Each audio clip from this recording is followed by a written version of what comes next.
Entonces, yo algunas veces le mostré ayer cuál es tu... Hay 21 personas. Agradezco a uno de ustedes que contestó ayer, digamos, después que procesar, ¿no? Porque ahora hay 21, así que de los 7 que le llegó el palo, por lo menos uno dijo ya, yo voy a contestar. Entonces, la experiencia en el desarrollo de proyectos es mayor que el 90%. Después está lo que yo les mostré ayer de cuál es su experiencia en general en los proyectos, cuáles son las competencias, tus principales actividades que has tenido en un proyecto, cuáles son las 3 principales motivadores. Estos eran los motivadores, ¿no? Estos son los motivadores. Entonces, de los motivadores, fíjense que aparece sueldo con 11 de ustedes y desarrollo profesional con 12. La tendencia, ¿se acuerdan que yo dije? El desarrollo profesional es superior a sueldo. Ahora, en el caso de ustedes, yo creo que la respuesta un poco más alta es sueldo, porque el tema del título donde estás penando de alguna manera. Le estás penando a sueldo. La otra aparece tiempo flexible. Siempre se ha comentado con el informático interesante el tiempo flexible. Como uno de los motivadores. Y después acá aparece clima laboral, desarrollo personal también de los altos, ¿cierto? Y clima laboral y estabilidad laboral. Que son, la estabilidad yo no la puedo asegurar como gerente, pero bueno, eso es el tema de política de empresa. Pero yo sí puedo asegurar clima laboral en gran medida es responsabilidad de quienes dirigimos. Y a pesar de que en algunas organizaciones el clima es malo en general, la gente dice sí, pero en nuestra unidad, en nuestra gerencia, en nuestro departamento, no es así la cosa. Entonces ahí hay un elemento interesante de lo que nosotros podemos hacer, nosotros, quienes tenemos responsabilidades de dirigir. Bueno.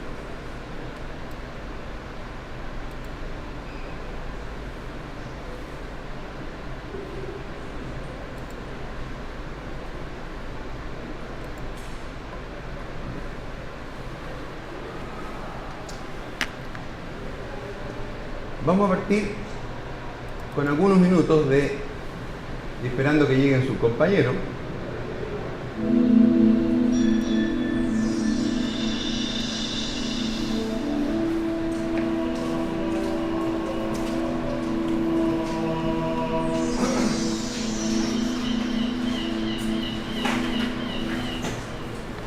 Esta nueva línea no concuerda con nuestra manera de hacer las cosas, pero creo que todos estamos de acuerdo en que mejorará drásticamente nuestras operaciones.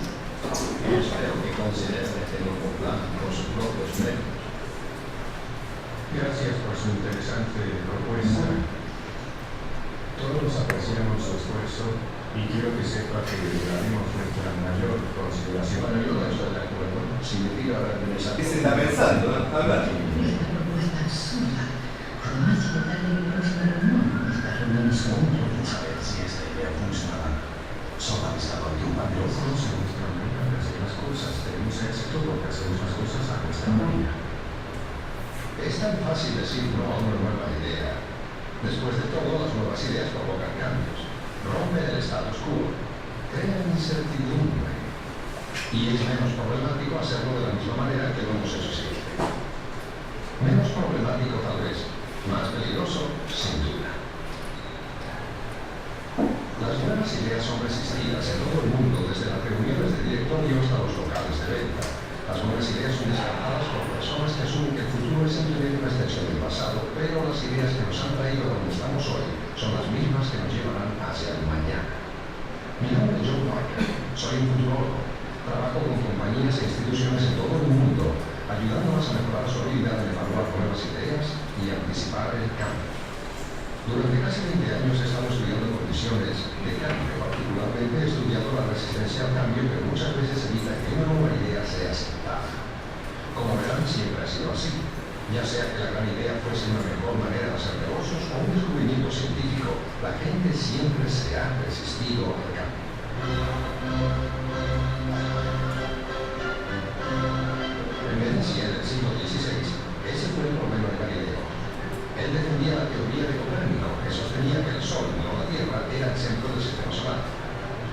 esta teoría Galileo llevó a las autoridades de entonces a la cima de esa torre, la Torre de San Marco.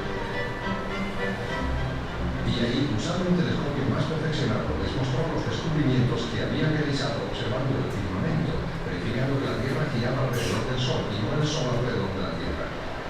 Esta sin duda fue una idea revolucionaria. Contradecía la observación obvia, y de hecho se contradecía tanto con la opinión de las autoridades que Galileo fue amenazado con torturas para que se retractara de su posición. Y ustedes pensaban que tenían problemas tratando de vender sus ideas. Finalmente las ideas de Galileo triunfaron, pero la pregunta real es ¿por qué esa resistencia? Ya sea en el siglo XVI o en el siglo XX, ¿qué es lo que nos impide ver, aceptar y entender nuevas ideas? Piensen en algunas de las nuevas ideas que hemos observado en las 2 últimas décadas, desde la lucha de las minorías por sus derechos básicos hasta la obtención de estos derechos por ley, desde computadoras inmensas que costaban millones de dólares hasta computadoras personales con la misma potencia a las cuales cualquiera puede acceder, desde la actitud de que la calidad era un lujo para pocos hasta el hecho de que todos pueden obtener esa calidad. Estos y otras centenas de cambios son más que simples mejoras, son revoluciones. Cambian el mundo para siempre. Nos hacen reevaluar nuestros antiguos métodos de hacer las cosas. Nos abren la puerta a posibilidades nunca antes previstas. Nos liberan de las limitaciones. Sin embargo, cada una de estas ideas fue resistida en un principio por gente inteligente.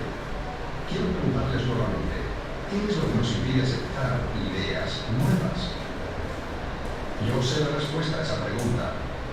Y una vez que ustedes sepan la respuesta, estarán más abiertos a las innovaciones, más capaces de causar cambios, estarán listos para descubrir el futuro. Como ven, todo tiene que ver con paradigmas.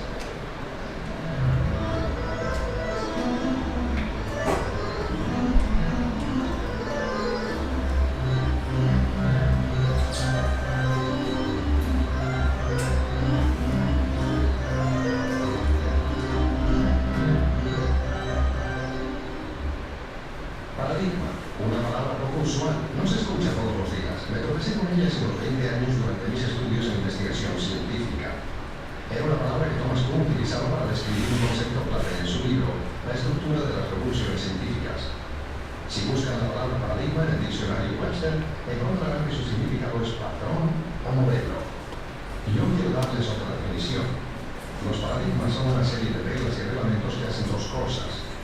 Primero, establecen límites. En cierto sentido, eso es lo que hace un patrón, nos marca ciertos límites. Segundo, estas reglas y reglamentos nos explican cómo resolver exitosamente problemas dentro de esos mismos límites. Este video tiene alta relación con el trabajo que hay que desarrollar. En física, química o biología. ¿Y qué pasa cuando esto ocurre? Lo que él descubrió nos ayuda a explicar por qué muchas veces somos incapaces de anticipar cambios significativos. Lo que él descubrió puede ayudarnos a enfrentar los cambios de manera más efectiva. Entonces, ¿qué fue lo que descubrió?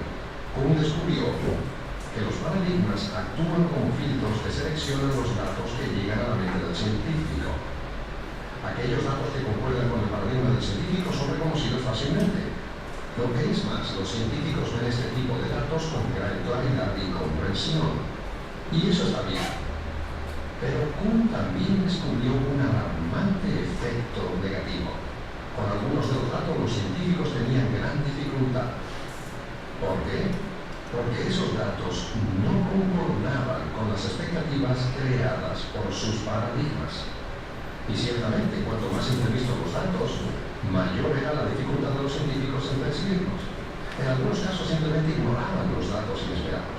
Otras veces distorsionaban esos datos hasta que se acomodaban a sus paradigmas, en vez de reconocer que constituían excepciones a la regla.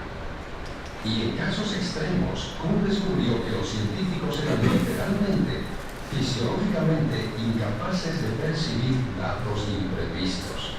En otras palabras, los datos eran invisibles.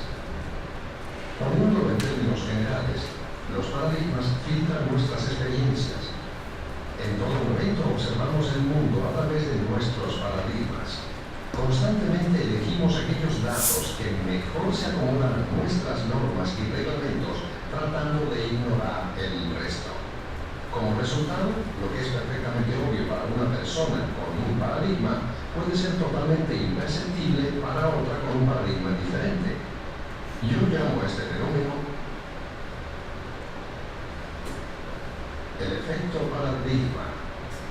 Y he observado repetidas veces que lo que Kuhn describe para los científicos es cierto para cualesquiera que haya sostenido estrictas reglas y normas en su vida. ¿Y quién no? A ver, ¿qué son los paradigmas? Son miradas diferentes del mismo eje. ¿Qué puede complementar? Son patrones que limitan un poco, son experiencias que nos hacen ver límites en ciertos aspectos de lo que se está hablando. ¿Quién regla algo? Son filtros. Son filtros. Creo que son lentes. ¿Mm? Los lentes para Son- no sea regular. Son lentes con los cuales nosotros miramos la realidad. Y lentes que a veces nos hacen ver la realidad completa. Nos fijamos en ciertos elementos. ¿Y qué es lo que es el efecto paradigma? El hecho de que alguien que tenga un paradigma se le haga obvio algo que otra persona va a pasar por algo que no tiene ese paradigma. Dice, y los paradigmas están presentes delante de todos nosotros, o sea, todos podemos ver lo mismo, bueno, hecho, pero sin embargo algunos se percatan o no de ciertos elementos que están ocurriendo. Entonces, los paradigmas son tremendamente riesgosos porque incluso cuando él pone ejemplo a los científicos, se supone que el científico observa la realidad, pero absolutamente. Sin embargo, dicen, no son pocos los casos de los científicos en que dicen, oye, pero esta cosa no se ajusta a mi estructura mental que dice que el fenómeno debería comportarse distinto. Y los paradigmas son peligrosos porque están tan insertos en nosotros que no nos damos cuenta. En febrero de este año, en la revista Sábado Mercurio, apareció un reportaje que podría no haber tenido tanto impacto de lo futuro de lo que sucedió. Se da a conocer cómo se descubrió el tema de las ballenas varadas en la zona sur. No sé si ustedes leyeron o se recuerdan que vararon más de 330 ballenas. Ahora, lo más extraño fue que muchas ballenas estaban varadas en alta mar. No toda la corriente las llevó hacia la playa, lo cual es muy extraño porque frecuentemente las ballenas varan yéndose hacia zonas, hacia mareas bajas. Entonces algo había pasado, por lo cual había muerto una tremenda cantidad de ballenas. No era una razón normal. Ahora, ¿cómo fue detectado esa situación? Fue detectado en un sobrevuelo de un grupo de estudiantes de la Universidad de Chile, de un magíster y doctorado en ciencias naturales. La cosa es cuando los tipos ven la ballena varada, muchas, en alta mar hay muchas, es un hecho impactante. Bueno, los que iban en ese avión pactaron un pacto de silencio para no avisar, de tal manera de que ellos fueran los primeros que después fueran a ver qué es lo que había pasado y poder escribir un paper de alto impacto porque nadie sabía de eso. Y quedarse callado en un pacto de silencio para que nadie tuviera la exclusiva sino ellos, y ellos una vez que lo fueran, lo estudiaran, lo pudieran dar a conocer.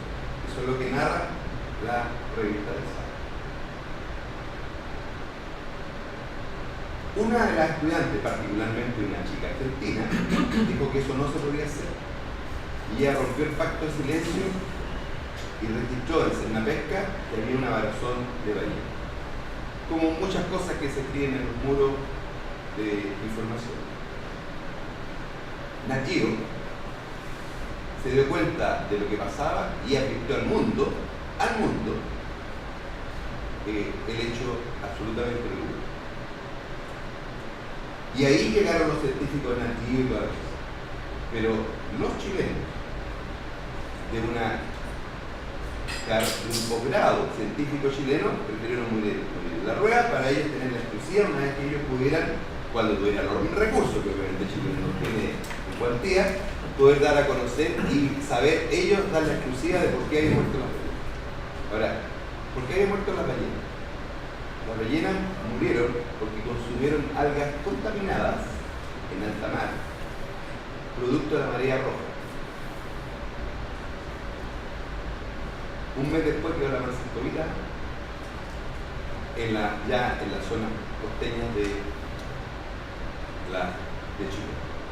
O sea, nuestros científicos prefirieron quedarse callados y no avisar oportunamente, porque en esto pasó tiempo, hasta que el Nat Geo metió mano y descubrir que la contaminación era producto de esas algas con las cuales murieron. Y después se produjo un desastre. O sea, los científicos prefirieron priorizar su pericia versus la salud de la zona, de todos los agentes que vivían en la zona. Esos son palabras. Yo prefiero mi publicación, que tampoco la tuve, versus la salud no solamente de las personas, sino también de la especie. Esos son palabras. Entonces, podríamos decir que la moral y la ética son paradigmas. Deberían serlo. Ahora, el chiste de la cosa, Chile está preparando un marco de cualificaciones de todos los títulos y grados que dé la educación superior chilena. Llevan años trabajando, y a mí me tocó ahora en abril participar con 600 académicos más en la validación del marco de cualificación. Significa las características mínimas que tiene que tener cualquier tipo de estudio, doctorado, magíster, licenciatura, con base tecnológica, con base científica, los técnicos, los ingenieros, los médicos, los abogados, etc. Son 8 competencias. Y no aparece la ética. No aparece la ética. Y cuando yo pregunté, me dijeron, no, que esa materia se debe enseñanza media. Y eso lo han hecho los especialistas chilenos para educación superior del futuro. Y no está por la. También está ligado a superar todo a todos los problemas que hay ahora exactamente con los papers, los formatos en cómo se le paga a la gente para que haga paper de investigación, y no por ejemplo de revisión de investigaciones de otros. A nadie nunca se le ha pagado porque, el método científico hay que revisarlo después. A nadie se le paga por volver a hacer un experimento que ya se hizo. Al primero que lo hizo la misma se le paga. Claro, entonces estamos cayendo en un grave elemento. Y justamente está muy buena tu alocución porque tiene que ver con nuestro marco ético que se empieza a transformar en un paradigma de algo que debería estar incluido naturalmente en nuestro chip, en nuestro ADN profesional.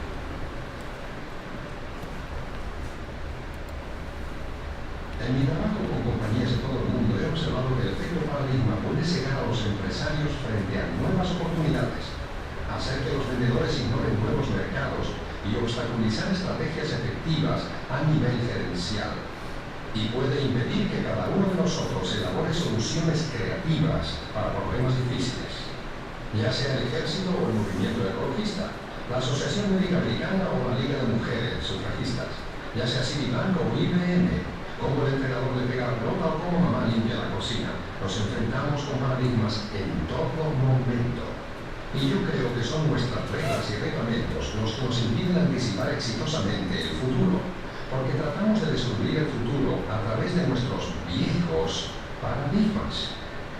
Y así, en los años 60 llegamos a la conclusión de que la gasolina sería siempre barata. 4 hijos eran la familia ideal.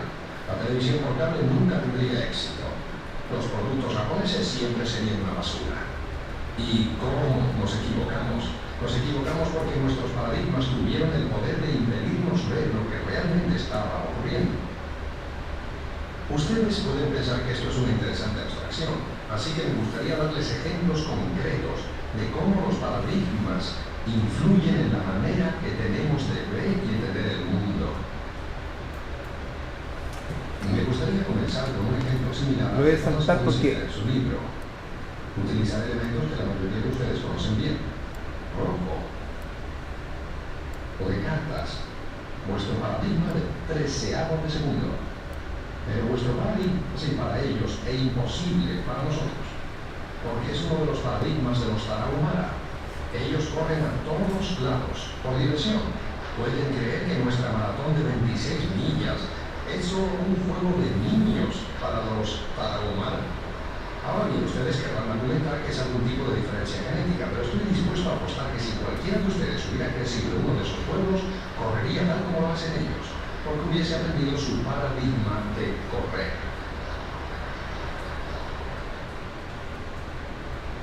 Los he traído a este centro técnico vocacional en Eden Prairie, Minnesota, para mostrarles otro paradigma.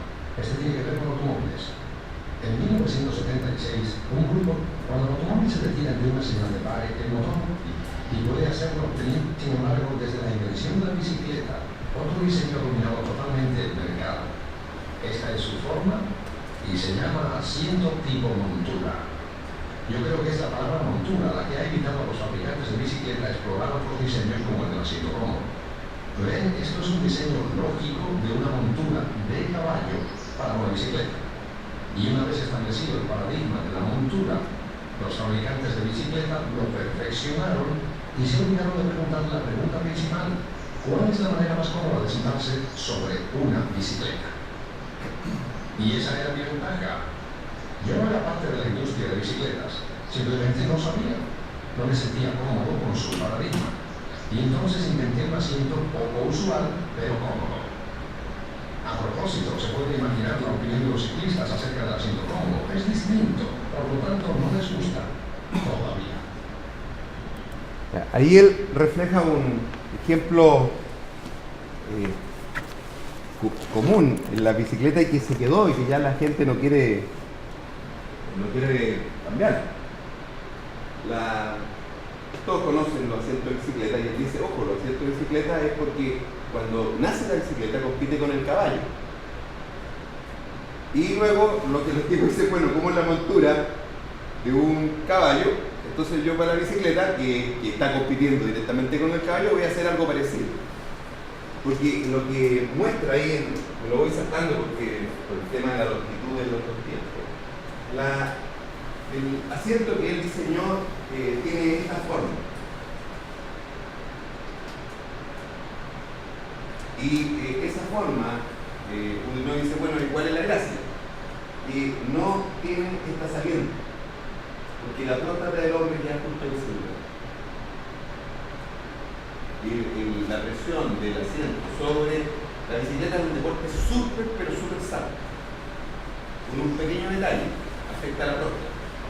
Y la próstata está directamente relacionada con los órganos sexuales masculinos. Lo que no saben los ciclistas es que se están dañando los órganos sexuales.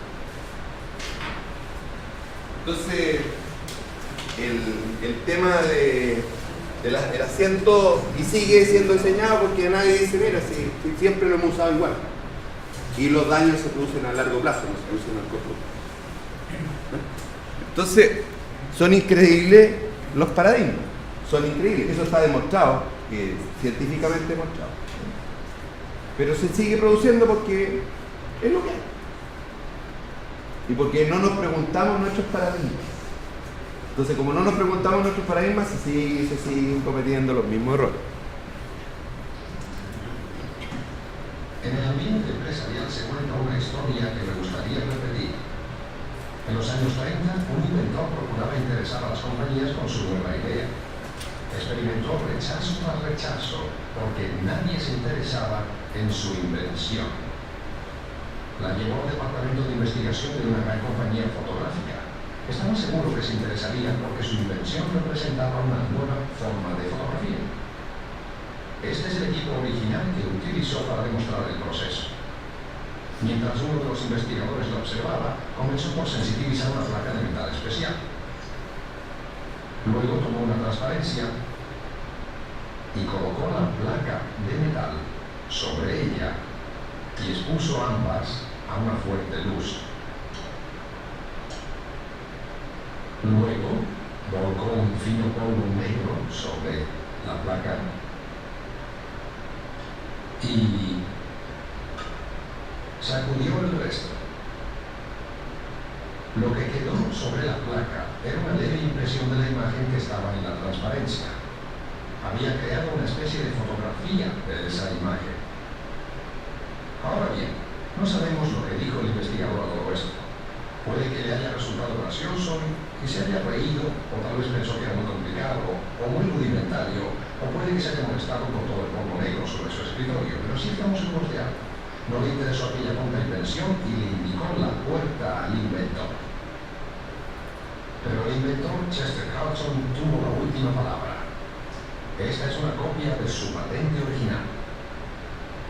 Su descubrimiento resultó ser una de las innovaciones más redituables en la historia de la industria. Lo que Chester Carlson inventó fue la fotografía electroestática, el proceso de fotocopiado. Imagínese una oficina hoy en día sin una fotocopiadora. Pero aquel investigador de fotografía estaba cegado ante el potencial de esta nueva invención porque no coincidían sus reglas y reglamentos de lo que la fotografía debía ser. Era incapaz de ver más allá de su paradigma. Como resultado, su compañía perdió una de las mayores oportunidades comerciales del siglo XX.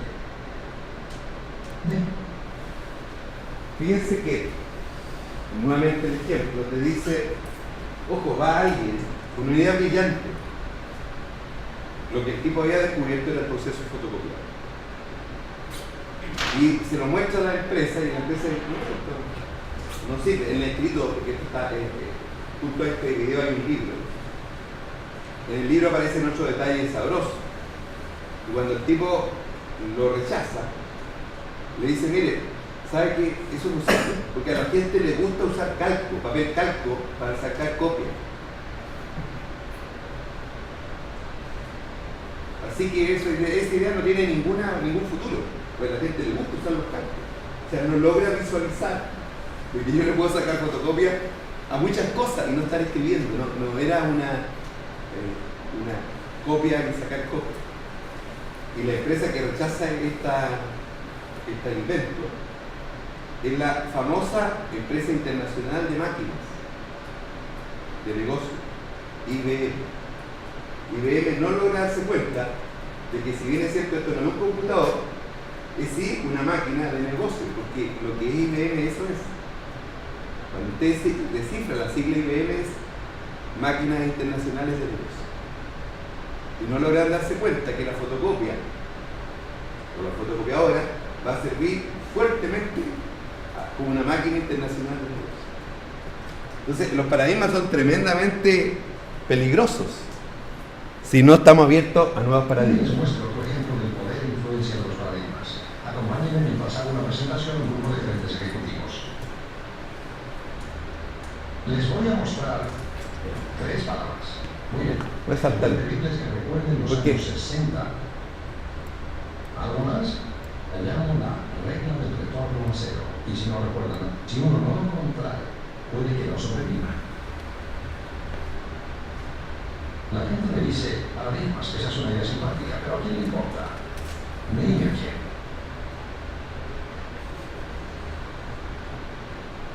Hay una verdad crucial y profunda escondida detrás de cada paradigma que les he mostrado. La llamo la regla del retorno a cero. Y si no recuerdan nada más, recuerden esto. Cuando un paradigma cambia, todo el mundo vuelve a cero. No importa cuán grande sea su mercado, o cuán fuerte su reputación, o cuán bueno sea en el viejo paradigma. Con el nuevo, vuelven a cero. Sus éxitos pasados no garantizan absolutamente nada. Ahora bien, podrán pensar que exagero. Dejen que les muestre. ¿Qué país dominaba la industria de la relojería en 1968? Por supuesto, Suiza, reconocida por más de 100 años por su excelencia en relojería. En 1960 el 65% del mercado mundial y, de acuerdo a los expertos, más del 80% de las ganancias. A eso se le llama dominar el mercado. Sin embargo, 10 años más tarde, su mercado disminuyó a menos del 10% y en los 3 años siguientes tuvieron que despedir a 50.000 de los 65.000 trabajadores de la industria. Hoy, ¿qué nación domina el mercado mundial de los relojes? Japón. En 1968 prácticamente no tenían participación en el mercado. ¿Cómo pudieron los suizos, que dominaron la industria durante el siglo XX, que eran conocidos por la calidad e innovación de sus productos, perder el liderazgo tan drásticamente? Pues bien, la respuesta es dolorosamente simple. Volvieron a serlo debido a un cambio de paradigma. Muchos de ustedes lucen ese cambio de paradigma en sus muñecas, los relojes de cuarzo. Piensen, totalmente electrónicos, 1000 veces más exactos que los relojes mecánicos que reemplazaron, y son a batería, increíblemente versátiles, merecen ser el nuevo paradigma del tiempo. Es una idea brillante. ¿Les gustaría saber quién inventó este reloj maravilloso? Algunos de ustedes saben la respuesta, pero aquellos que no se sorprenderán. El reloj de cuarzo fue inventado por los suizos, aquí mismo en Neuchâtel, en sus laboratorios de investigación. Sin embargo, cuando los investigadores presentaron esta idea a los fabricantes suizos en 1967, la rechazaron. Después de todo, no tenían mojinetes, no tenían engranajes, ni siquiera tenían muelles, no podía ser el futuro de los relojes. Tan confiados estaban esos fabricantes en su conclusión que ni siquiera protegieron la idea. Y así, ese mismo año, los investigadores exhibieron el reloj al mundo en el Congreso Anual de Relojeros. Texas Instruments de América y Seiko de Japón pasaron, miraron y el resto es historia. Ahora, ¿por qué los suizos no apreciaron esta maravillosa invención que su propia gente había creado? Es el poder de los paradigmas nuevamente. Ellos estaban cegados por el éxito del viejo paradigma y todas sus inversiones en él. Y cuando se vieron confrontados con una manera radicalmente nueva y diferente de continuar con su triunfo en el futuro, la rechazaron. Porque no se ajustaba a las reglas a las que estaban acostumbrados. Por favor, recuerden que esta no es solo una historia sobre los suizos.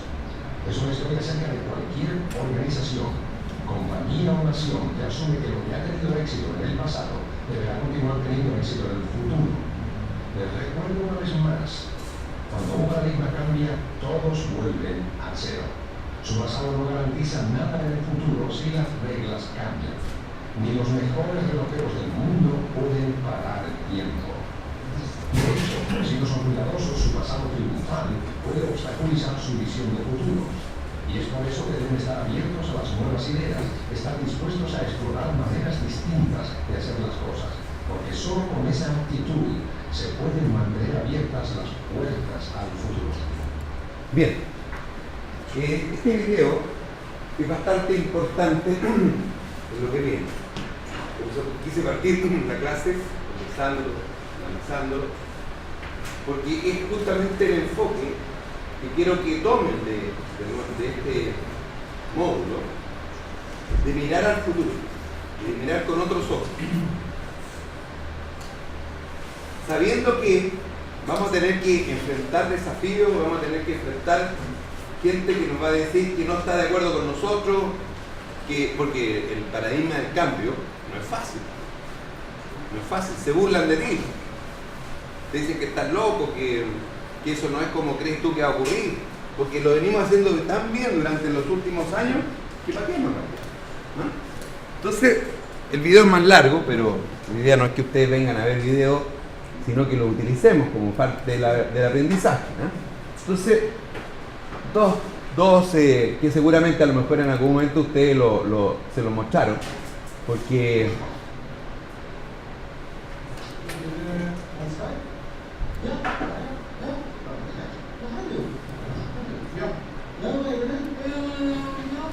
edad media.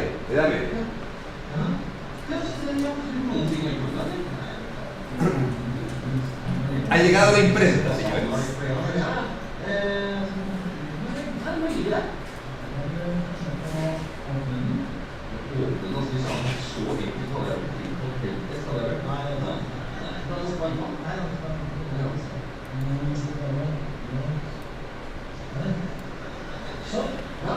Están enseñando a usar el primer libro.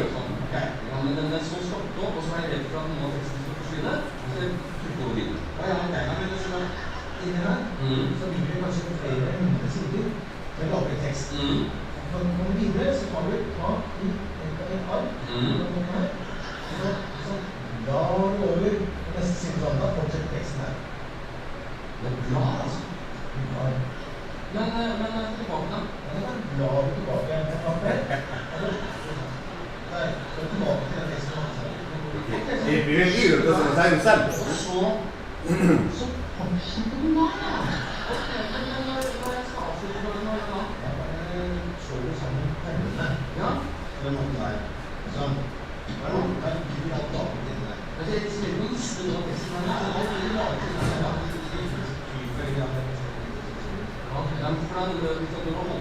El pergamino es mucho más cómodo.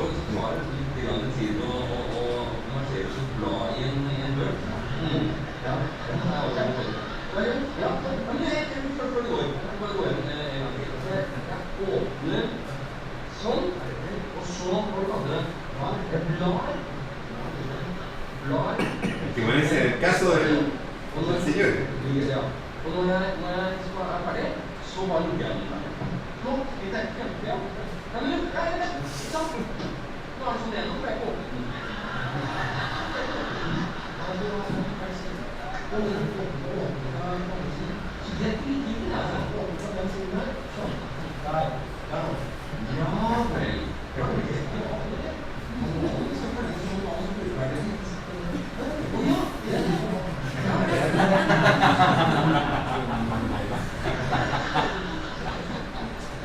¿Cuántas veces no hacemos eso los informáticos?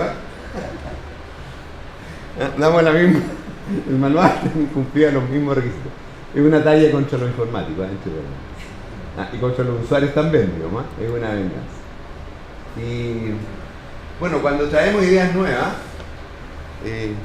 a veces nos cuesta que las ideas nuevas prendan, ¿eh?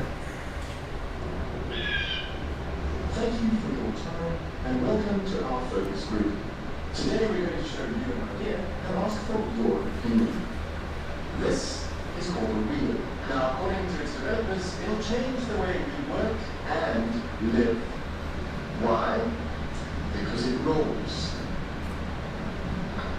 It can also be added to wagons to make moving a heavy load easier. Your opinions?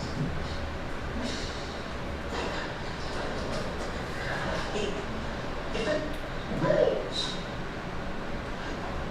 that means it can roll away and get lost. Right? Or it could roll up. Estamos inventando la rueda, ¿no?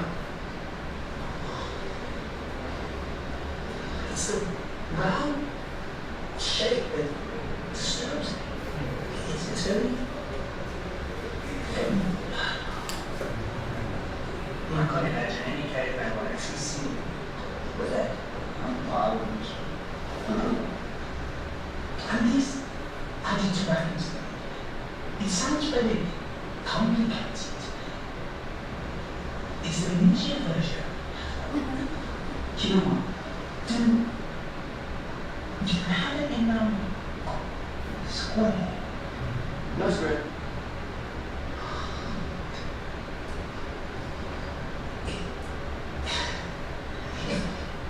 If there was a square, and to it all.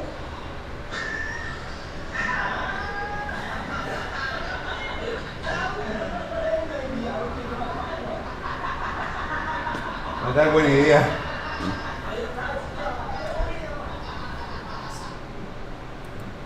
Bueno, la verdad es que no es fácil hacer producir el cambio. No es fácil. Los paradigmas, tal como lo vimos en el video con el que partimos la clase, ¿cierto? Y terminamos ayer, son filtros. Y filtros que nos impiden ver esos cambios que se avecinan. ¿Qué cambios grandes se están avecinando? ¿Qué cambios grandes se están gestando y a lo mejor no nos damos bien cuenta de lo que está pasando? Yo creo que la revolución energética debería ser todo. La revolución energética. Ahora, dicen, a lo mejor no es cierto, que hay otras formas de motores, pero los tipos están esperando que nos consumamos el petróleo, que es un muy buen negocio, para empezar a pensar en cambio, para poder implementarlo, porque que ya ese tipo nuevos de motores ya están implementados, etcétera, pero el negocio es tan bueno hasta el momento que para qué voy a dejar de ganar. Y además si tengo las patentes, mejor. ¿Qué otro gran cambio se está haciendo? Cambio climático. Cambio climático, ¿sí? Eso sí discute si es que de verdad hay un cambio. Cambio climático, fíjate que en abril fue bien terrible la cuestión, porque todos los días daban que la temperatura anual había superado toda la historia anterior, digamos, y al día siguiente nuevamente estamos hablando de Chile, en el mundial. Cada día era mayor que toda la historia de los registros que había, cambio climático y los efectos que eso va a tener. ¿Qué otro paradigma? Porque implica un cambio de paradigma. Dicen que el clima de Santiago va a quedar en Concepción, nosotros vamos a ser La Serena, y así sucesivamente. Los que han comprado tierra en Coyhaique, que dicen que eso va a ser Valdivia, eso van a ser los patrones de lluvia. No, a usted le puede gustar La Serena, pero vivir en el desierto de La Serena no es simpático. ¿Qué otro elemento más? ¿Qué otros cambios grandes están presentando? ¿Qué paradigmas nuevos están apareciendo? Astrológico, ¿Ah? físico. Astrológico, físico. Por ejemplo, el coleccionador de drones,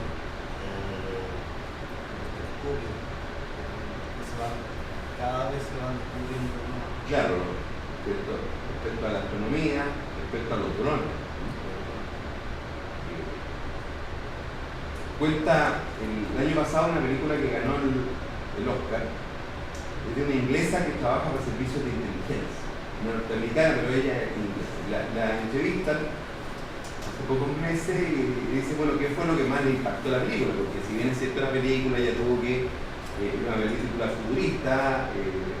futurista respecto a lo que nosotros conocemos. Entonces dice, una de las cosas que más le impactó es ver drones de un tamaño de un mosquito.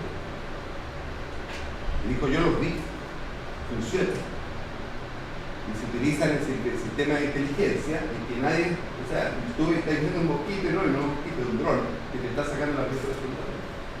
A mí me llama la atención, por ejemplo, respecto a todo esto yo violentista, que nunca se descubre a nadie, que en vez de tener a carabineros presente, tener drones siguiendo a gente, porque además los drones son a control remoto, de los tipos que se cambian los chalecos y se sacan la ropa y eso nos está de gastar carabineros para eso. Eso llama la atención, porque son cosas nuevas, o sea que tú ya lo podías batir, ¿no? Me parece la primera vez que usaron un dron acá en Chile, se le ocurrió probarlo cerca de la embajada norteamericana. Y salió el dron, ¡pam! Se grabó el dron. Los gringos tienen protección completa no solamente en la embajada, sino que en los alrededores de la embajada. Aquí llegó el primer dron que se pudo. ¿Qué otro gran cambio se está presentando? La Internet de las cosas. La Internet de las cosas. Cuando uno conversa con los gerentes de innovación de las grandes empresas, los tipos están trabajando fuertemente en el tema de Internet de las cosas. Fuertemente. O sea, la cantidad de datos, por ejemplo, es interesante, muy interesante. ¿Qué otro cambio, qué otro paradigma está apareciendo? Los computadores cuánticos. Los computadores cuánticos. ¿Qué otro paradigma? Cercano a usted en educación. Hay reformas en el país. ¿Ah? Hay reformas. Ya, pero más ascendente que las reformas que se van a demorar. ¿Qué otro paradigma? Educación a distancia. Educación a distancia. ¿Quién de ustedes ha seguido cursos MOOC? MOOC. ¿Tú? ¿Cuál ha sido tu experiencia? ¿Mala? ¿Relativamente mala? ¿Buena? Buena forma introductoria, pero yo todavía no valoro la presencia. Ya, pero ya están introduciéndose. Sí. Están introduciendo. Ya uno puede ser mucho más productivo y decir, oye, pero estas cosas vamos al grano, ¿cierto? Porque ¿cuánto tiempo nos demoramos a veces en introducir los temas? El valor es lo que pasa ahora, la discusión nosotros, Claro. pero la materia misma o el entender algo técnico puntual solamente de computador. Claro, y se están probando nuevos mecanismos, porque el tema es cómo piensa, cómo pensamos. Un poco ese es el tema. yo creo que usted aprende, pero para eso tenemos que saber un poco cómo el cerebro aprende. Y créanme que la gente de educación sabe bastante poco de cómo el cerebro aprende, porque además recién estamos aprendiendo acerca del cerebro. Hay un dicho que dice, el espacio más desconocido es el que queda entre nuestros dos ojos. O sea, refiriéndose al cerebro. Una frase seria.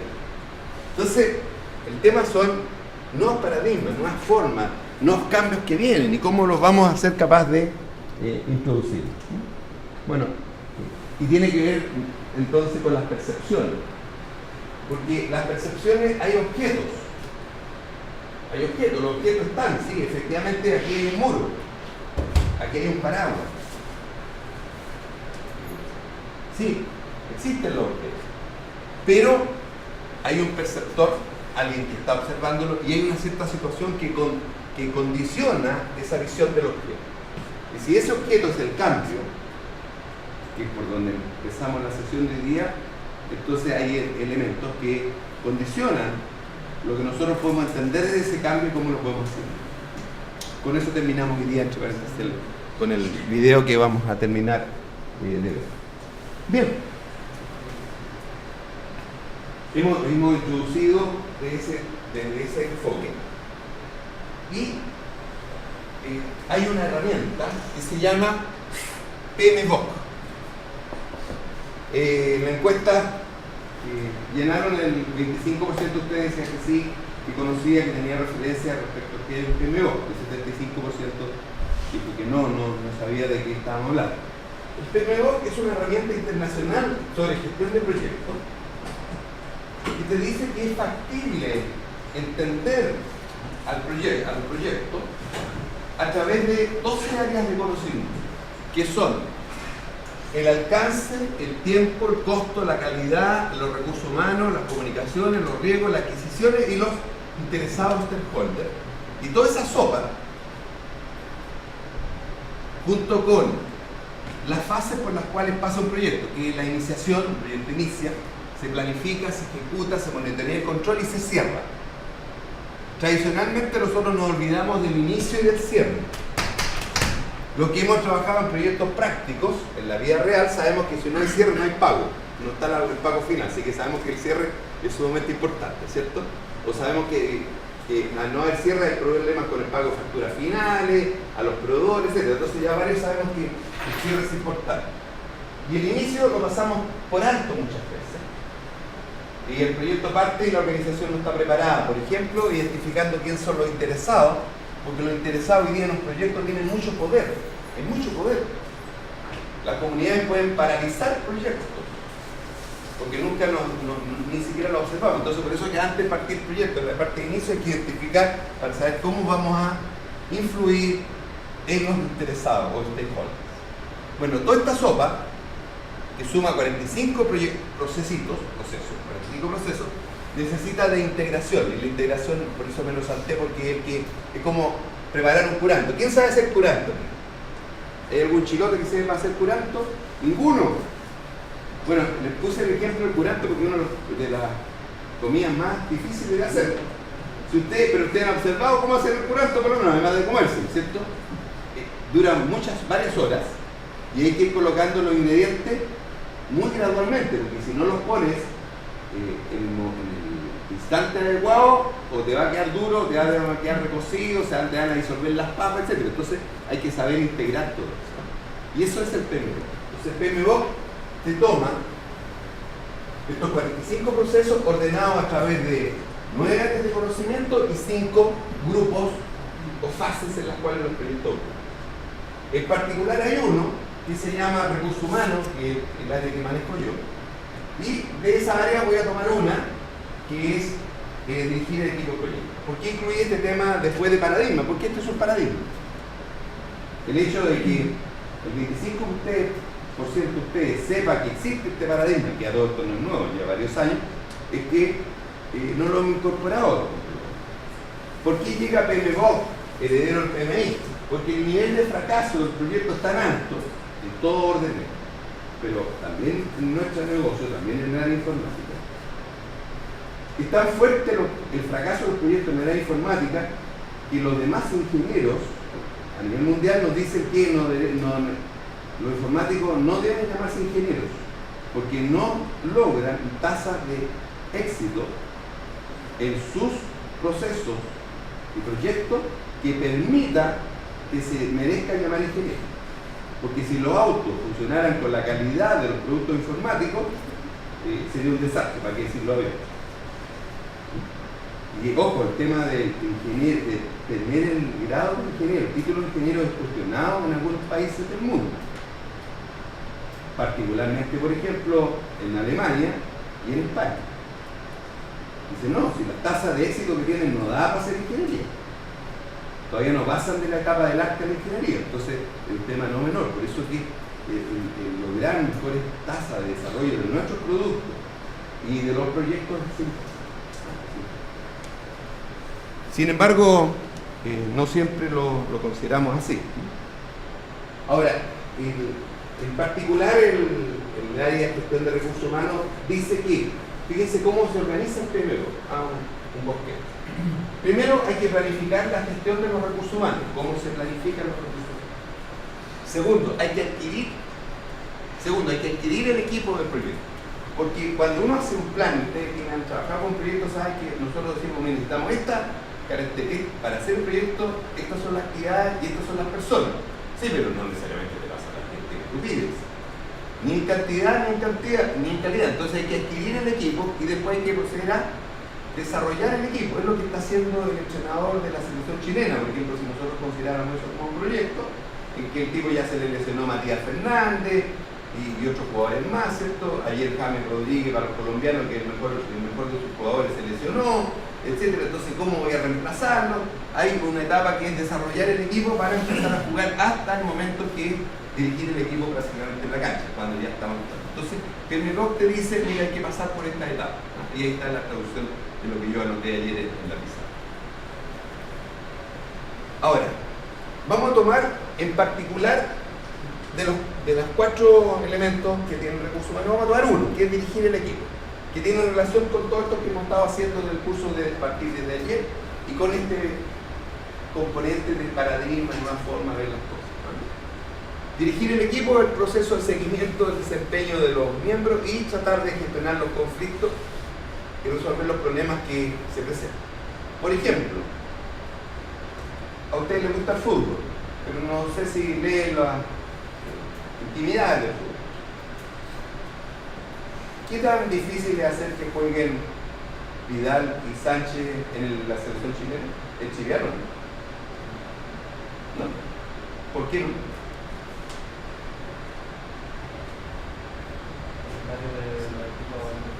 Una, los calendarios, expliqué yo elemento más. Los hechos, los ceros. Los dos son estrellas. ¿Por qué la selección argentina, teniendo los mejores jugadores del fútbol del mundo, todavía no logra armar una buena selección? Pero luego son todos buenos, todos buenísimos. Si quiere un centro delantero, ¿cuántos que nosotros en Chile dicen, oye, si selecciona a ¿a quién ponemos? Los argentinos tienen 7, 10 de los mejores del mundo. El centro delantero. Entonces, lo que digo en nuestro equipo, en el fútbol, problemático. Por eso que ayer cuando hablábamos del equipo, si el fútbol es o conduce a equipo, no necesariamente. Entonces, gestionar conflictos, resolver problemas y utilizar una serie de competencias como son el liderazgo, la comunicación, etc. Ahora, ¿cómo opera el PMBOK para este 75% de ustedes que no lo conocen? PMBOK funciona con esta estructura que la hace bastante cómoda, pero densa. Para que ustedes puedan certificarse, por ejemplo, PMBOK, que en algunos casos se requiere, en algunos proyectos de gente certificada. Por eso nosotros como departamento participamos, somos de hecho las 3 instituciones que están asociadas más o menos al PMBOK, la USACH, la Universidad Católica del Norte y la Santa María, particularmente informática, para preparar gente que se pueda certificar con el PMI, vía PMI. Entonces la estructura de trabajo, estoy tomando uno de los procesos, de los 45, que funciona de esta manera. Se coloca el elemento central sobre el cual se trabaja. El proceso se llama dirigir el equipo del proyecto. Y se observa cuáles son las entradas que participan en este proceso y cuáles son las salidas e influencias donde tiene efecto la dirección del equipo del proyecto. Esa es la forma. Input es una cadena de procesos. El proceso central, su input y sus outputs. Directos e indirectos. Por eso es que estos están negritos y estos otros están en plomo. Para poder dirigir el equipo del proyecto, ¿qué necesitas tú? Tener un plan, necesitas haber adquirido el equipo y haberlo desarrollado, haberlo entrenado. Pero adicionalmente a eso te interesa conocer, monitorear el trabajo, gestionar la participación de todos los involucrados.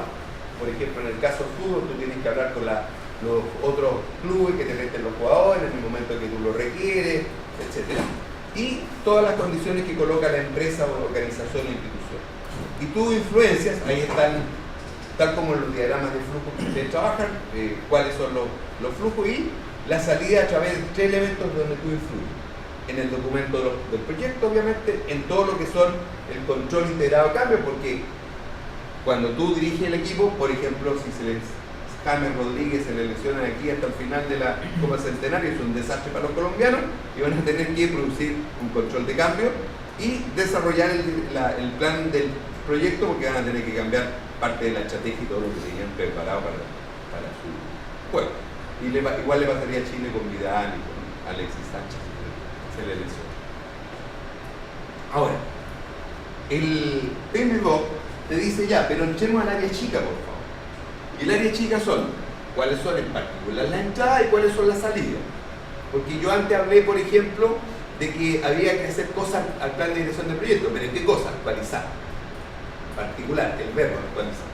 Entre paréntesis, para los que son ingenieros civiles, les revisamos los objetivos de el nombre del proyecto de título y los objetivos. La mayor parte tienen los objetivos malos. Objetivos, ¿cuáles son los objetivos que se ven? Y la caja de herramientas y técnicas te dice, bueno, si tú quieres actuar sobre este proceso, ¿qué elementos tienes para poder ayudarte a transformar los inputs en output y hacer lo que el proceso propiamente tal hace? Entonces lo que el PMBOK te dice, utiliza un conjunto de herramientas y técnicas.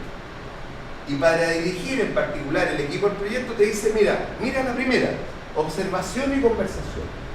La primera, observación y conversación. ¿Alguno de ustedes es en TEM acá? ¿Trabajan en TEM? ¿Alguno de ustedes? Ninguno. En TEM, en su proyecto estratégico, utiliza este elemento. Observación y conversación. Y se utiliza una estrategia que es salir a conversar.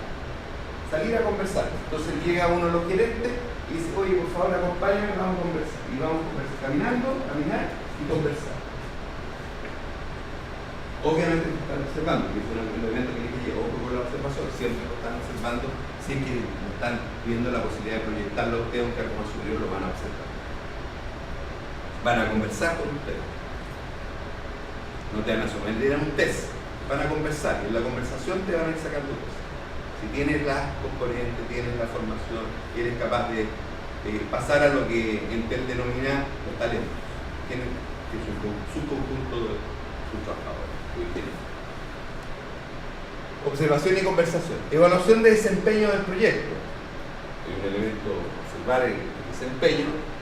Gestión de conflictos, porque al dirigir un equipo siempre van a haber conflictos. Y la habilidad interpersonal. ¿Cómo utilizo las habilidades interpersonales para la dirección? Esa es la forma como trabaja. Ahí están los elementos de entrada, siempre está el input. Y aquí están los detalles, por ejemplo, observación y conversación, lo que yo les decía.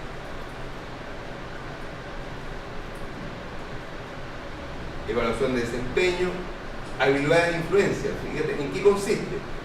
En capacidad de persuadir a los demás. Un jefe de proyecto, un director de proyecto, un gerente de proyecto necesita influir, necesita convencer. Escucha activa y eficaz. Saber escuchar, saber observar ese lenguaje no verbal que está expresado en nuestros cuerpos. observar diversas perspectivas. ¿Y qué pasa si hacemos esto? ¿Qué pasaría si hacemos estas otras cosas? Porque uno muchas veces dice, no se puede. A ver, espere. Veamos cómo lo podemos hacer. Influir. Por ejemplo, yo quiero influir en ustedes. En que ustedes, antes que se vayan el día a las 2 de la tarde, hora teórica, que se van por el 2:30, pero antes que se retiren de este fin de semana, ustedes digan, a ver qué, ¿de qué habló el profe? ¿De qué quiere que nos preocupemos? Porque si no, yo observo cómo trabajan los equipos, que generalmente son grupos, digamos la vega, ¿cuántas cosas vio el profe? Ya, 4, ya, tú así, no, yo hago 2. Y después juntémoslo, picotémoslo y mandemos. Y algunos ni siquiera se dan cuenta de los detalles de edición. Y uno se da cuenta ahí ya que los grupos son pero burdos. Letra Arial con New Time Roman, el tamaño tanto, con este otro tamaño. O sea, nadie se da ni siquiera la pega de decir, oye, hagamos una edición decente de la cosa. O sea, ahí uno detecta esa pifia ya que grupo nivel 0, o sea, luego ni siquiera es pegoteo. Entonces, el tema es que quiero que se vayan hoy día poniendo en práctica las cosas, que experimenten ustedes, para ver si entendieron esto de los paradigmas, de dónde va la cosa, del problema de los profesionales, los cambios, lo difícil que es, etc. Entonces, por eso que estoy influyendo en que tengan que darse la lata de ver un video. Y uno va a ver uno y el otro va a ver otro. Y eso está directamente relacionado con la pregunta obligatoria. Entonces, claro, después usted podría decir, bueno, como yo vi el video, yo voy a hablar de video nomás. Oye, pero yo también vi un video, deberíamos de conversar de ese tema. No, pero ese tema lo veo yo. Entonces, por eso quiero que producirle esa influencia, influir en usted. Porque si no, la verdad que no serían hasta la próxima semana y ahí harían la otro trabajo que les va a pedir. Toma de decisión eficaz. Como la habilidad para negociar, influir, enfocarse en objetivos y así sucesivamente. Esto es un paradigma, porque no estamos acostumbrados a dirigir los equipos de esta forma. Ahora, ¿cuáles son las salidas? Lo que PMBOK te especifica son cuáles son las cruzadas, cuáles son las salidas y cuáles son las herramientas y técnicas que tenemos. Solicitud de cambio, actualización de proyectos, actualizar los documentos, por ejemplo, el registro del cliente, describir los roles, asignar el personal. Y cuando hablo de empresa y organización, ¿cuáles son los factores mentales y cuáles son los activos de proceso? A ver, acá quiero detenerme un poquito en estos dos elementos. Cuando hablo de empresa y organización, PMBOK te dice que eso tú lo puedes categorizar en dos grandes lineamientos. Una son los activos de los proyectos de tu empresa o los activos de proceso asociados a proyectos. ¿Qué es eso? Activo. ¿Se acuerdan de la palabra activo? En su empresa hay activos. ¿Cuáles son los activos de proyecto? Miren, en la empresa donde ustedes están, el 90% del curso dice que ha trabajado en proyectos.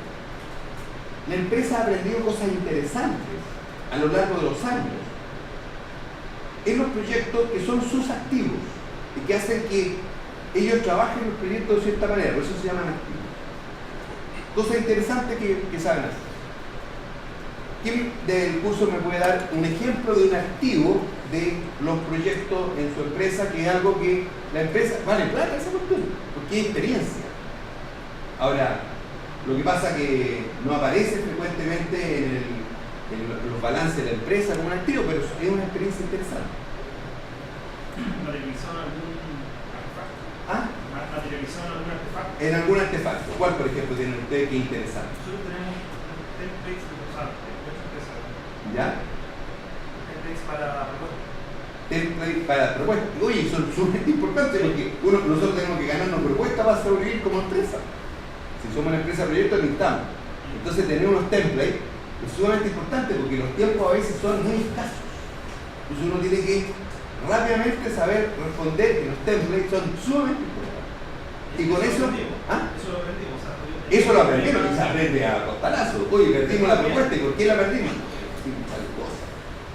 Ya. Muy bien. ¿Qué otro? Y un template que vale plata. Pero no está la contabilidad. ¿Ah? No está la contabilidad. No, pero está la contabilidad. Si la empresa, por ejemplo, cuando ustedes van a Google y dicen, oye, Google vale muchísimos miles de millones de dólares. Facebook es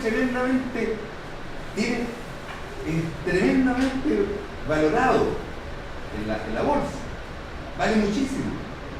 Y uno dice, oye, pero si Facebook un montón de cabros que están trabajando, no son tantos tampoco. Sí, pero el potencial, los activos intangibles de la empresa son los que hacen que valga lo que valga. ¿Qué otro activo hay de proyecto en la empresa donde ustedes trabajan que pueden comentar? ¿Qué otra cosa interesante? Delegado del curso.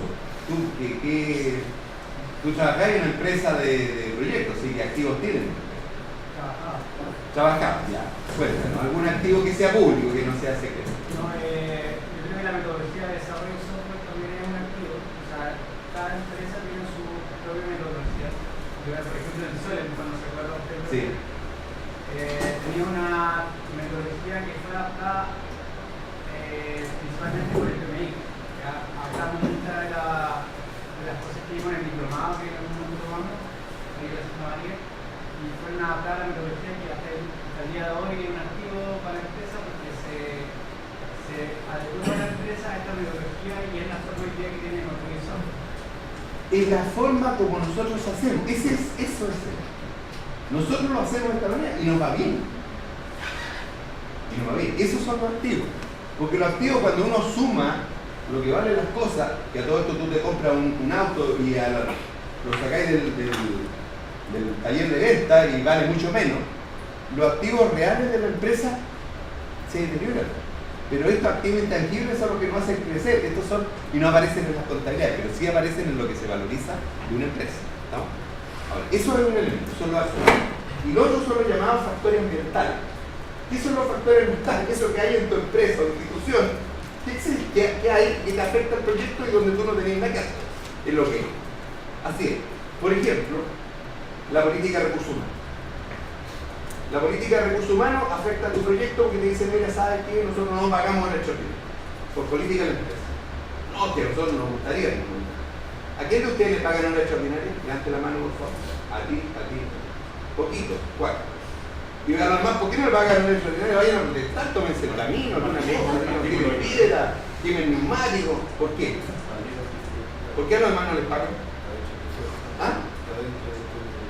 Porque a semejanza de los periodistas, los informáticos, no hay obligación de pagar el derecho de vida. No hay obligación, la ley no obliga a pagar el derecho de vida. Ni a los informáticos, ni a los periodistas. Sí, a otras áreas donde tú decís, a mí por definición, si trabajo hecho me tienes que pagar el derecho de vida. La ley laboral quedó de esa manera. ¿No? Creo que depende bastante del tipo de trabajo que uno haga, porque hay trabajos que quieren cumplirse esta hora porque es como un proceso así. Y hay otros trabajos en los cuales a veces trabaja menos horas que se trabaja más. Por eso que nos metieron en el mismo paquete los periodistas. Eso por el artículo 22, ¿no? Claro. Pero el artículo 22 igual da horas extraordinarias en el sentido de que hay un rango de horario durante la semana. Eso no es ni siquiera durante el mes. Es durante una semana. Entonces uno se pasa de esa cantidad de horas, por más que haya trabajado toda la noche, por ejemplo, ahí en teoría igual deberían pagar por extraordinario. Claro, pero no siempre ocurre porque la ley no obliga. Cuando la ley no obliga, no obliga. No Pinochet. Porque él confiaba ciegamente en su equipo. Y ella le decía, no, este tipo, mira, es medio traicionero. Te ha traicionado. No, ese no sube, que hasta aquí no. El poder de las organizaciones, más allá de lo que uno ve. Y los proyectos dan origen a nuevas realidades políticas. ¿Por qué? Porque un proyecto es una nueva realidad. Y ojo, como es una nueva realidad, no siempre te van a apoyar. Es más, en todas las empresas hay una lucha eterna entre dos gerentes. ¿Entre qué gerentes hay siempre una pelea? Entre finanzas y No, recursos humanos no corta tanto. Marketing o comercialización. Porque los de marketing venden lo que sea. Porque su función es vender. Aunque eso no exista, pero hay que venderlo. Y eso les desordena en la cadena a los de producción. O sea, producción odia marketing porque marketing vende lo que no puede. Y a su vez, administración y finanzas odia a los dos anteriores porque les desordenan siempre sus flujos de caja, etc. Entonces en la organización hay roces. Las gerencias no se quieren entre todos los gerentes, aunque formamos parte de la misma empresa. Y esos son temas que son de la realidad. Si cae el gerente general, ¿de dónde sale el nuevo gerente? O de administración y finanzas o de marketing. Depende si yo quiero una empresa que salga a vender o quiero una empresa que esté bien administrada. Frecuentemente no va a ser de tecnología. Frecuentemente no va a ser de tecnología. Entonces, entramos acá en un tema sobre esta habilidad entonces que nosotros requerimos ir desarrollando para ir ascendiendo. Habilidades como saber escuchar, saber también entender los silencios. Todo aquello que estamos casados, sabemos que si no entendemos los silencios, no, hay que preocuparse. Saber delegar, optimizar el tiempo de todo, revisar la estructura de los documentos. Fíjense que uno no tiene que revisar, uno no tiene tiempo para revisar los documentos, pero uno tiene que saber revisar la estructura del documento y saber revisar aspectos críticos de los documentos, porque finalmente el responsable del documento no es la secretaria ni el tipo que lo preparó, es uno cuando ocupa el campo. Optimizar reuniones. En Chile se gasta muchísimo, internacionalmente, mucho tiempo en reuniones improductivas, generar compromisos, relacionarnos con los clientes, promover nuevas prácticas, poseer sentido de anticipación, estar antes que las cosas ocurran, porque tú tienes tiempo todavía para maniobrar antes que detonen. Tú tienes el tiempo, y eso hay que saber entender. Conectarse políticamente, saber cómo se organiza el poder, quiénes son las personas que mueven, quiénes son las personas que deciden, ser un buen negociador, manejar conflictos, saber comunicar, promover el proyecto, coordinar y controlar. Yo, por ejemplo, le he estado vendiendo una idea a usted, indirectamente. ¿Qué idea le estaba vendiendo? A ver si me entiende, si la conoce. ¿Qué idea le estaba vendiendo? La idea de trabajar en equipo, pero también le he estado vendiendo algo concreto, en específico. Innovar. Esos son, sí, pero también le he estado vendiendo esto. Le he estado diciendo, mire, si a usted le interesa el tema del proyecto, preocúpense, nosotros somos uno de los 3 en Chile que nos capacitamos. Es un mensaje subliminal, ahora le dice, ¿estamos? Pero es porque, claro, a nosotros nos interesa que ustedes se especialicen. Y si lo podemos hacer, bienvenido sea. Entonces, quienes dirigimos siempre estamos vendiendo ideas y concluyendo. ¿Cierto? Bueno, a ver, aquí quiero detectar cómo están ustedes en un campo. No tengo tiempo para el test en detalle, pero miren, tomen esas 10 preguntas, están en rojo de eso, y quiero una respuesta sincera a ustedes, de los que sienten del alma o de la guata, o del corazón. Y bien, si la ambigüedad a ti te perturba o te deja opciones abiertas. Si la variedad es una señal de un mal gerente o una estrategia posible. Si los datos son pruebas, pueden ser ideas preconcebidas. Si la información confiable está en los libros o está en la observación personal. Si los expertos son gente invaluable o convencen de no hacer. Si reunir información hasta tener una seguridad completa o necesaria. Si la decisión correcta merece una respuesta apropiada o inmediata. Si los errores representan fracaso o un aprendizaje. Si la percepción es una norma profesional o buscar lo inalcanzable. Si la toma de decisión es lógica o escuchar la intuición. Son 10 preguntas, por favor, rápidamente, A o B. ¿Cuál es la respuesta que usted coloca? No, me interesa que por favor cada uno lo haga calladamente y colocan 1A, 2. Faltan datos, pero por favor, con poca información, ¿cuál es la respuesta que le sale? ¿De su estómago, de su corazón o de su mente? Van notando más, la 2A, y así van.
¿Ya? Levanten por favor la mano quienes tienen 10A.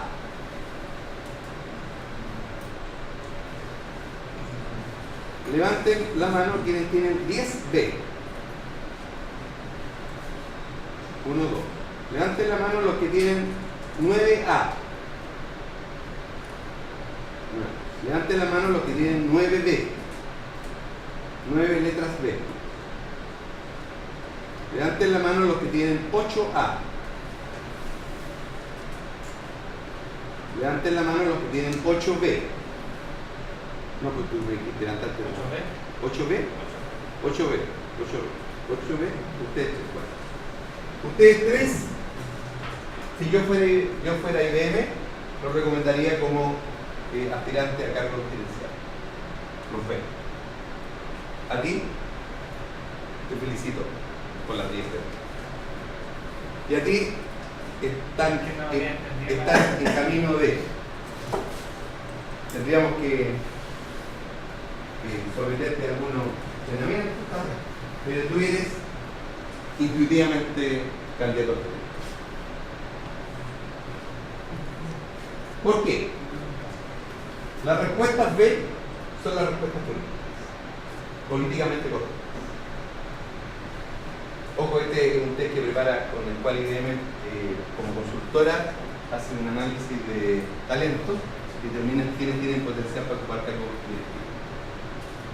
Fíjense, la ambigüedad. Nosotros venimos de la escuela dura de la ingeniería. La ambigüedad es terrible.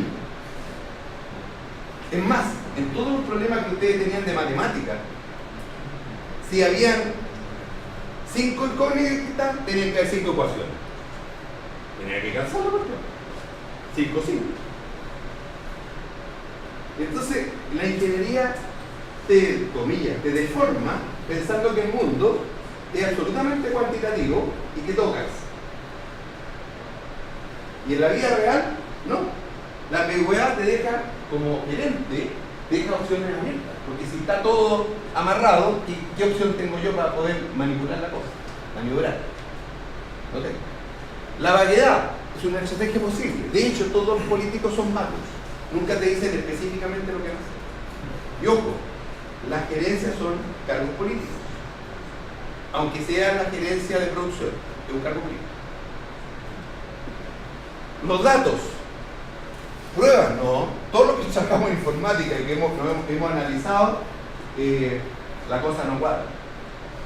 No cuadra. Los datos siempre te faltan. Todos sabemos que, oye, los datos hay que pegarle una manipulada para que la cosa cuadre. Es más, si ustedes tienen negocios, los negocios tienen una fuente de soda, una tellería, lo que sea, hay una indicación que te dan los contadores, que tienen confianza, que tienen expertise. Y el contador te dice lo siguiente: si cuando le hacen a ustedes, cuando ustedes le presentan la caja y le comparan la caja con respecto a los productos, si la suma cuadra exacto, le están robando. Si la caja cuadra exacto con las ventas, las compras, le están robando. Porque te lo dicen los contadores con experiencia, la caja nunca cuadra.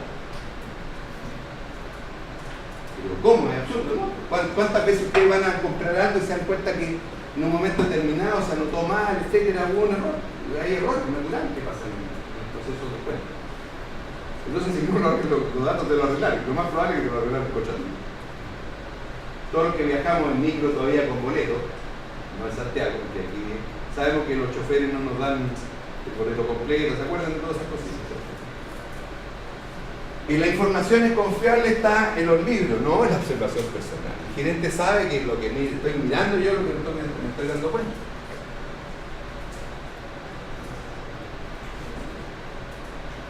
Ayer, por ejemplo, echamos menos al delegado, ¿cierto? Y alguien dijo, no, si fue al baño. Y yo dije, no, si no, selló el material. Si selló el material ya no vuelve. ¿Estamos? Por eso lo elegimos por votación unánime. Hasta yo voté a favor.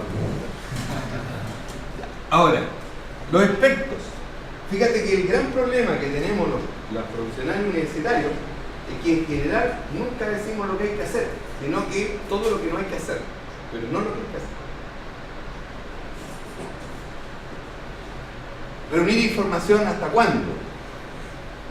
Nunca hay tiempo para tomar la decisión con toda la información posible. Entonces hay que tirarse a la piscina.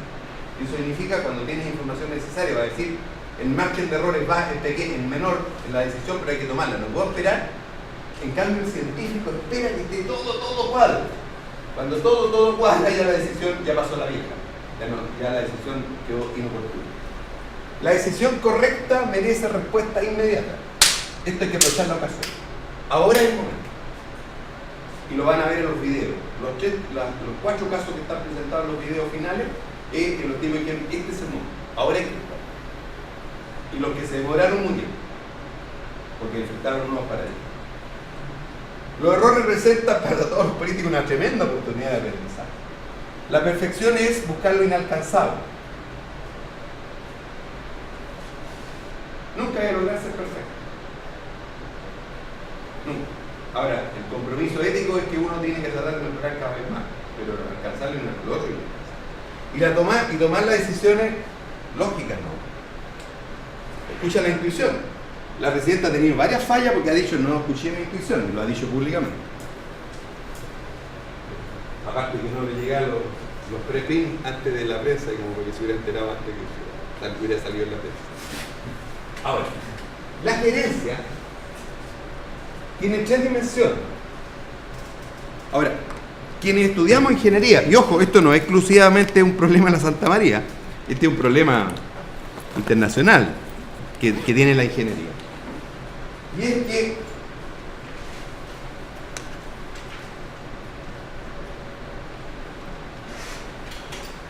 a todos los ingenieros los hemos formado de la siguiente manera.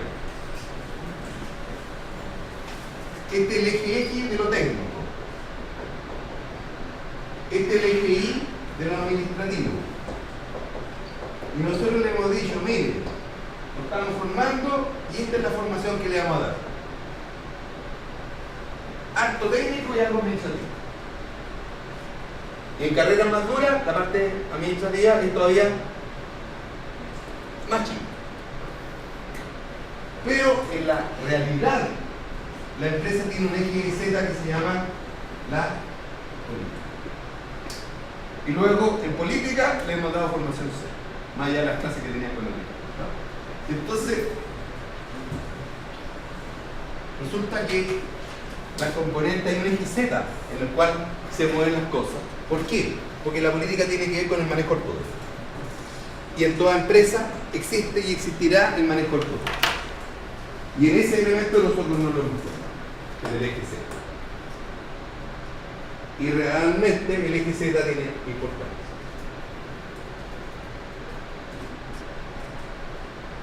Miren, toma decisiones. Nosotros le hemos enseñado algoritmos óptimos para encontrar la decisión perfecta. Pero profe, usted dijo hace un poco minutos que no existe la perfección. Sí, no existe. Vamos a tener que tomar decisiones que nunca van a estar contentos a todos. No. Entonces el tema es cómo produzco, cómo tomo la mejor decisión, pero el óptimo no existe. Entonces la toma de decisiones no es un proceso algorítmico. Es un proceso bastante político. Y no estoy aquí hablando de política partidista, o sea, no me estoy refiriendo a partidos, me estoy refiriendo al manejo del poder como tal. Y las decisiones van a ser consecuencias de muchas reuniones previas al momento en el cual se toma la decisión. Y en esas reuniones previas, en ese lobby, donde se está viendo qué es lo que se va a hacer. Y lo otro es protocolar. Entonces el lobby pasa a ser tremendamente importante, por eso que quiero que ustedes se acostumbren a conversar entre ustedes, se acostumbren a ir conversando, mira cómo va la cosa, qué es lo que puede pasar, etc. Acostúmbrense a eso. Ahora, porque uno muchas veces dice, uy, ese tipo tiene cualquier suerte, ascendió, mira cómo ascendió, no es suerte. Sabía estar en el momento adecuado con la persona adecuada, cosa que a nosotros a veces nos carga. No, sabéis que es pura pérdida de tiempo. Por ejemplo, las empresas organizan cócteles. ¿Para qué son los cócteles, Sansán? No son para ir a engordar. La empresa no te pone comida para engordar. Lo que la empresa espera de un cóctel es que tú, que nunca hayas hablado con este tipo que está acá, converses en ese momento. ¿Por qué? Porque así sabemos que después si tú requieres algo de su unidad, tú ya sabes, mira, voy a conversar con él, que él me va a decir quién es el que decide allá. Porque no son los cargos formales los que eligen, sino que son los cargos informales los que acuerdan las cosas. Y para eso son los cócteles. No para que nosotros, que somos sanzanos, nos volvamos, oye, ¿cómo era Santa María cuando usted ama? Ya, no, eso no está esperando la empresa. Y en la empresa te están observando para saber si tú eres capaz de cruzar esta línea. O si eres un ingeniero típico y luego te vas a quedar siempre de ingeniero. Entonces, la empresa lo que está buscando, a través de los cócteles, por ejemplo, hay empresas que hacen fiestas. Y uno dice, no voy a ir a la fiesta, no, pérdida de tiempo, prefiero estar con mi familia. La empresa está diciendo, bueno, ¿quiénes van a la fiesta? Que nosotros organizamos y que nosotros pagamos. El tipo desarrolla habilidades sociales porque sabemos que los ingenieros son pescadores. Entonces, desarrolla esas habilidades sociales, se esfuerza o lo dejo en la granja de ingenieros. Así como la granja viva. ¿No? Entonces, lo dejo en la granja o lo promuevo. ¿Ah? Que tiene proyección. Ahora, no es aprovecharse de los demás. Es comprender cuáles son, cómo se mueven las cosas efectivamente. Y ahora, ojo, existen mecanismos no técnicos sobre los cuales se toman las decisiones. Entonces, este es un tema, y lo hice en torno a toma de decisiones, que a veces se presenta como uno de los procesos más químicamente puros. No es cierto. Ahora, las habilidades políticas significan resolver, ¿por qué es necesario? Porque hay que resolver conflictos con flexibilidad, dar visibilidad a los proyectos, razonar los problemas, negociar intereses. Fíjense lo que significa negociar intereses, formalizar lo informal. Eso es lo que hace la política. Como esto que es informal tratamos de formalizarlo lo mejor posible, identificar quiénes deciden, que era la anécdota que les contaba de Tarzán. Obviamente lo que les pido es que actuemos con ética. Actuemos con ética, pero hay que entender que por aquí van las cosas. Ahora, dentro de las habilidades políticas, ¿qué cosas son? Por ejemplo, tolerar la ambigüedad, manejar redes, coaliciones, conexiones, comprender que las decisiones no siempre son lógicas, obtener aplicaciones informales, crear clima de consentimiento, generar acuerdos, negociar, tratar conflictos, prever y manejar la oposición que va a haber a nuestras decisiones. ¿Saben cómo vamos a manejar la decisión? Va a tener gente que estar en contra. ¿Cómo vamos a manejar ese tema? Lograr resultados, aplicar tácticas y estrategias. Aplicar tácticas y estrategias es un tema político.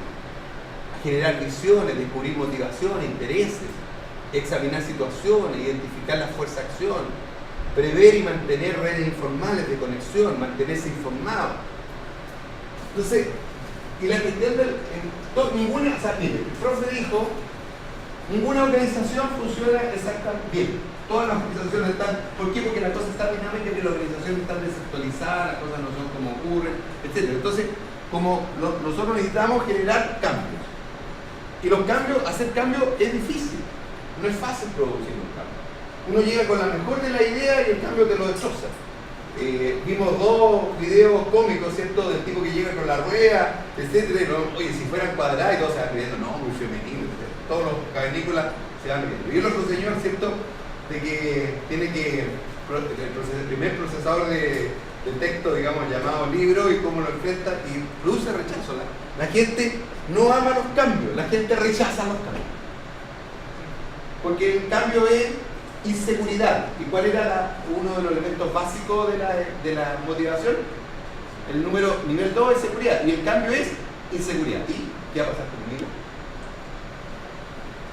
¿Algunos de ustedes LAN, por ejemplo? Ustedes son LAN. Están un poquito preocupados por la amenaza contando, ¿no? Hay que preocuparse. La cuestión es bajar costos. No solamente no hemos mezclado, bajar costos. Entonces, los cambios uno dice, oye, ¿gano o no? ¿Qué pasa con los cambios? Y a lo mejor lo que les estoy diciendo es absurdo, pero es la preocupación. Entonces, los cambios a uno le producen inseguridad. Entonces, hay mucho ambiente competitivo y el cambio requiere que las personas cambien. Y para eso hay que identificar las barreras, porque van a haber barreras naturales ante el cambio. No queremos los cambios, nos vamos a oponer a los cambios. Porque por último lo que hay es malo, pero es conocido. ¿Vamos? Entonces, y además la organización tan llena de sobrevivientes de conflictos y han dicho, no, si sabéis que una vez un cambio fracasó, si que pongámonos al cambio, no, va a volver a fracasar. Y eso la administración pública lo tiene que hacer. La gente lo entiende. Entonces, fíjense que el cambio requiere voluntad para cambiar, que no es lo que va a hacer, capacidad de decisión. Fíjense que en la administración pública la gente que trabaja tiene claro que cualquier tipo que llegue, aunque sea ministro, dura lo más 4 años con sueldo. Así que hay que aguantar hasta que lo echen, o se va, porque otro gobierno lo va a cambiar. Entonces, en ese contexto, la capacidad de decisión no es mucha, el compromiso institucional, etc. Ahora, ustedes leyeron o supieron de las declaraciones que hizo el presidente de Enel, que es la empresa nacional eléctrica italiana, dueña de Endesa Chile, Endesa España, Endesa Brasil, etc. ¿Qué fue lo que dijo? ¿Sí? Es tu jefe. ¿Y qué dijo el jefe de los jefes? El jefe máximo dijo, bueno, igual tipo que conoce que la teoría le dijo básicamente que hay que motivar con miedo. Hay que motivar con miedo. Y ojo, con los que se opongan hay que ser despiadados. Despiadados. Entonces, los cambios no es fácil hacerlo. Italiano, porque la Endesa hoy día ya no es ni chilena ni española, sino que italiana. Y eso es lo que dijo el presidente máximo de Enel, y lo dijo en una universidad, enseñándole a los alumnos. Les voy a enseñar cómo se dirige la empresa. Más encima, disculpa, la empresa igual es estatal. Estatal, claro. Igual hubo un problema político ahí en el país. El tipo, el nieto de uno de los asesores de Mussolini. Además, entonces conocido, ¿eh? Y los ojos por algo lo nombraron. Entonces, y eso tiene que ver con el Endesa Chile, por cierto. Entonces, compromiso institucional, la gestión es compleja, hay que tener capacidad de anticiparse.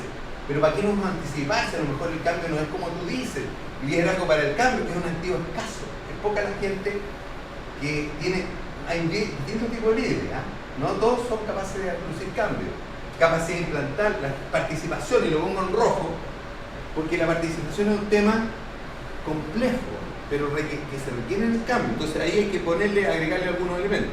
Hay que tener comprensión, hay que ser humildad y generosidad para entender el cambio, pero a veces la gente no es ni humilde ni generosa, y hay que tener información, comunicación, formar y dar incentivo, porque si no, no hay forma. Ahora, este modelo del cambio dice lo siguiente, que son 6 condiciones las que tiene que tener un cambio, si no queda algún problema. Mira, se necesita visión, consenso, habilidad, incentivo, recursos y contar con un plan. Si tú no tienes visión, se produce confusión. Si tú no tienes consenso, se va a producir sabotaje. Si no hay consenso, va a haber sabotaje, gente que está contra el cambio. Si no tienes la habilidad para hacer el cambio, va a haber ansiedad, la gente va a estar ansiosa. Si no hay incentivo, la gente va a tener resistencia. Si no hay recursos, van a decir, oye, estaba bueno, pero no hay frustración. Con esta plata no la alcanza. Y si hay un plan, no hay fracaso. Fíjate, por ejemplo, pequeño cambio. No sé si ustedes saben cuánto ha subido la parafina en este tiempo. La parafina ha subido mucha plata. Mucha. La parafina la requiere gente relativamente modesta. Relativamente modesta, porque a ellos le afecta más que a los demás. También te afecta el alza, pero para ti es mucho menos que para ellos. El fondo de estabilización de la benzina, de la gasolina, son de cientos de millones de dólares. El de la parafina es $1,5 millones. O sea, nada. Para mantenerla. Entonces, si no hay recursos, hay frustración. Sube y sube la parafina, que para la gente humilde es un costo importante para poder protegerse de la alza desproporcionada. Pero sí lo hay para la benzina. Sí lo hay para la gasolina, pero no para la benzina. Entonces, si te das cuenta, los cambios a veces son cambios pequeños que no requieren más que nada habilidad e inteligencia para entender, habilidad para entender qué cosas son las que golpean. Ahora, hay toda una metodología para producir cambios. Esto existe. Y la metodología dice, primero, crear la sensación de urgencia. Esto es importante, hay que hacerlo ya.